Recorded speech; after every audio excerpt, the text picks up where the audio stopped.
আসসালামু আলাইকুম রহমতুল্লাহি ওয়া বারাকাতুহু। প্রিয় ভিউয়ার্স, আশা করি সবাই ভালো আছেন। আজকে যে বিষয় নিয়ে আলোচনা করব সে বিষয় হচ্ছে দাদার নামে সিএস খতিয়ান, চাচাদের নামে এসএ খতিয়ান।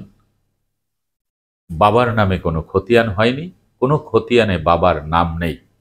বাবা কি দাদার সম্পত্তি পাবে কি পাবে না, এই বিষয় নিয়ে বিস্তারিতভাবে আলোচনা করব।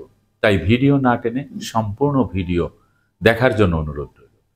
আর ভিডিও দেখার পরে যদি ভালো লাগে, মন চায়, লাইক কমেন্টস করবেন, শেয়ার করবেন।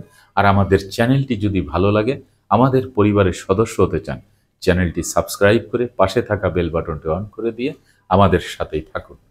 প্রিয় ভিউয়ার্স, জমির মালিকানা পাওয়ার বেশ কয়েকটি সিস্টেম বা পদ্ধতি রয়েছে। একটি হচ্ছে খতিয়ান মূলে মালিকানা পাওয়া যায়, দলিল মূলে মালিকানা পাওয়া যায়। দলিল মূলে যদি কেউ সম্পত্তি হস্তান্তরিত করে, সেই ট্রান্সফার দলিলের মাধ্যমে মালিকানা পাওয়া যায়। খতিয়ান মূলে সম্পত্তির মালিক হওয়ার পরে যদি সেই সম্পত্তি ট্রান্সফার করে অন্য কারোর কাছে, যদি দলিল মূলে হস্তান্তর করে, সেই দলিল মূলে মালিকানা হয়ে থাকে।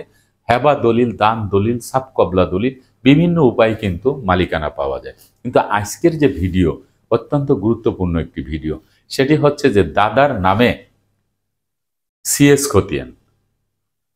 এসএ খতিয়ানটি হয়েছে চাচাদের নামে, বাবার নামটি বাদ পড়েছে বা তার নামটি সেখানে দেওয়া হয় নাই, বাবার কোনো কাগজপত্রে নাম নেই। এই সম্পত্তি অন্য কোনো জায়গায় বেচা বিক্রি কোনো কিছু হয় নাই। এখন সেই সম্পত্তি চাচারা ভোগ দখলে আছে, কিন্তু বাবাকে সম্পত্তি দিচ্ছে না। এখন যারা প্রশ্ন করেছেন যে বাবা এই সম্পত্তি পাবে কিনা, এখানে পাওয়ার একটি বিষয়, আবার না পাওয়ার একটি বিষয়। পাওয়ার বিষয়টা কিভাবে আমি বলি, কিভাবে পাওয়া যাবে। মূল মালিক হচ্ছে দাদা সম্পত্তির, কারণ দাদার নামে যে সিএস খতিয়ানটি আছে, সেই সিএস খতিয়ানটা রায়তি স্থিতিবান, যেটি ব্রিটিশ আমলে, অর্থাৎ আমাদের এই দেশ যখন ইংরেজ শাসন করত তখন জমিদার প্রথা ছিল। এই সম্পত্তি বাংলাদেশের যারা প্রজা, তারা জমিদারদের কাছ থেকে সম্পত্তি বর্গা করত, পাট্টা দলিলের মাধ্যমে, কবুলিয়তনামার মাধ্যমে নিয়ে তারা কি করত, বর্গা করত। কিন্তু এক সময় ব্রিটিশ সরকারের আমলে একটি সিদ্ধান্ত হয়েছে যে এই যে যারা বর্গাতি, তাদের এই সম্পত্তি দখলীয় সত্য মোতাবেক তাদেরকে মালিকানা দিয়ে দেওয়া হয়েছে। আমি শর্টকাটে বলতেছি।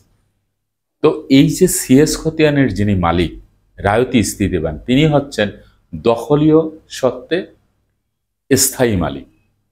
এটি রাষ্ট্রীয় স্বীকৃতিপ্রাপ্ত একটি খতিয়ান। যেই খতিয়ানটি শুরু হয়েছিল কক্সবাজারের রামু উপজেলা থেকে শুরু করে দিনাজপুরে যায় কিন্তু শেষ হয়েছে। পুঙ্খানুপুঙ্খানুভাবে কোনো জায়গায় বাদ পড়েনি এবং সফলতার সাথে কিন্তু এই খতিয়ানটি হয়েছে। এই খতিয়ানের মালিক হচ্ছে মূল মালিক। পরবর্তীতে পাকিস্তান সরকার এসে কি করলো, এই খতিয়ানটাকেই কেন্দ্র করে তারা তড়িঘড়ি করে জমিদার প্রথা বিলুপ্ত করে দিয়ে সকল সম্পত্তি এস্টেট একুজেশন অর্থাৎ এসএ খতিয়ানটি তৈরি করলো। এই এসএ খতিয়ানটি তৈরি করার পরে মালিকানা এখন যেটি বোঝাচ্ছে যে তার সন্তানদের কাছে চলে গেছে, কিন্তু একটি সন্তান বাদ পড়ে গেছে। তো এসএ খতিয়ানে যদি চাচারা মালিক হয়, বাবা কেন মালিক হবে না?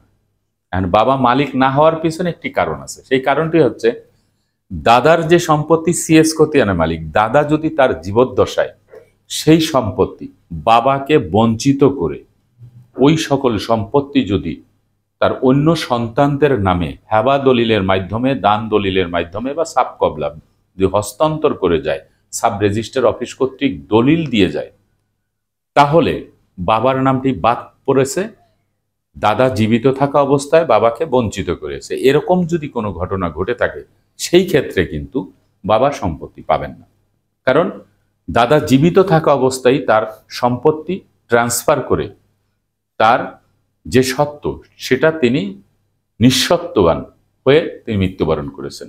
তার মূল জোতে ভূমি অফিসে কোনো সম্পত্তি নেই, তুমি জিরো, একদম তিনি বিদায় নিয়েছেন। তাহলে দলিলের মাধ্যমে মালিক হয়েছে চাচারা। এই চাচারা যদি দলিল দেখাতে পারে, তাহলে বাবা সম্পত্তি পাবেন না, এবং সেই দলিলটি হতে হবে সঠিক দলিল।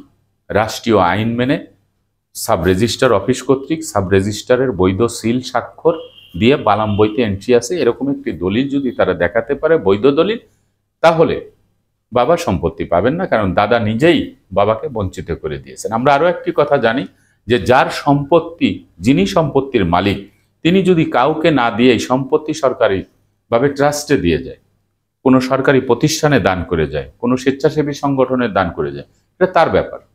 এখানে সন্তানদের বা অন্য কারো কিছু বলার নেই। এরকম যদি কোনো ঘটনা ঘটে থাকে তাহলে বাবা এই সম্পত্তি পাবে না।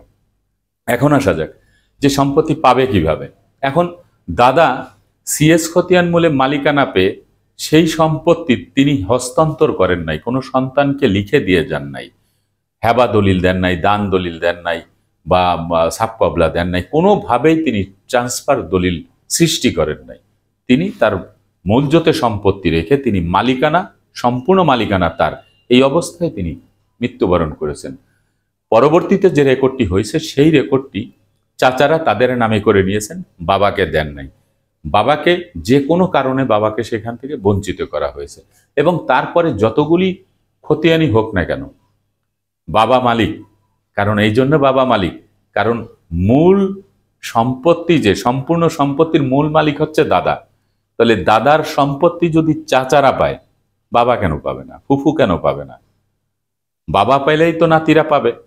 তো আজকের প্রশ্ন যারা করেছিলেন তাদের জন্য হচ্ছে, দাদা যদি সম্পত্তি হস্তান্তরিত না করে কোনো দলিলের মাধ্যমে, বাবাকে যদি বঞ্চিত না করে যায়, তার নিজের নামে যদি সম্পত্তি রেখে যদি তিনি মৃত্যুবরণ করেন, তার মৃত্যুর পরে সেই সম্পত্তি বাবা মালিক হবেন 100%।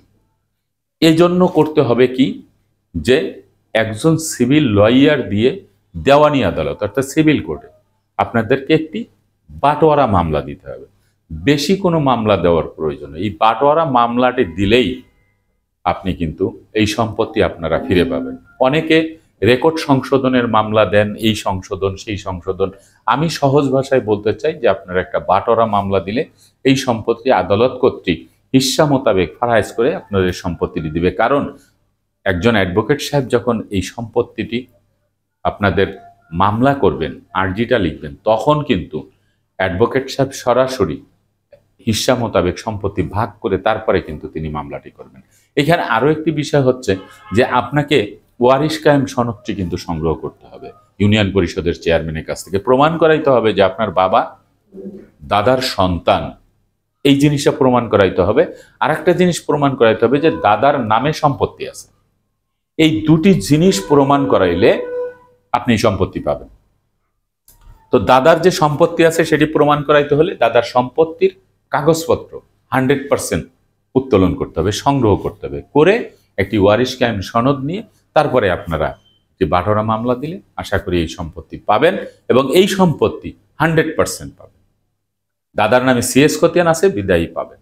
কিন্তু দাদা যদি বেচা বিক্রি করে যায় থাকে, কাউকে যদি সম্পূর্ণ সম্পত্তি দানও করে যায় থাকে, তাহলে সেই সম্পত্তি পাওয়া যাবে না, কারণ দাদা জীবিত অবস্থায় বাবাকে বঞ্চিত করে গেছে। আশা করি আপনারা এই বিষয়টি বুঝতে পেরেছেন। আজকের মতো ভিডিওটি এখানে শেষ করব। আগামীতে দেখা হবে অন্য কোনো ভিডিও নিয়ে। সে পর্যন্ত সবাই ভালো থাকবেন, সুস্থ থাকবেন, আর আমার জন্য দোয়া করবেন। আল্লাহ হাফেজ।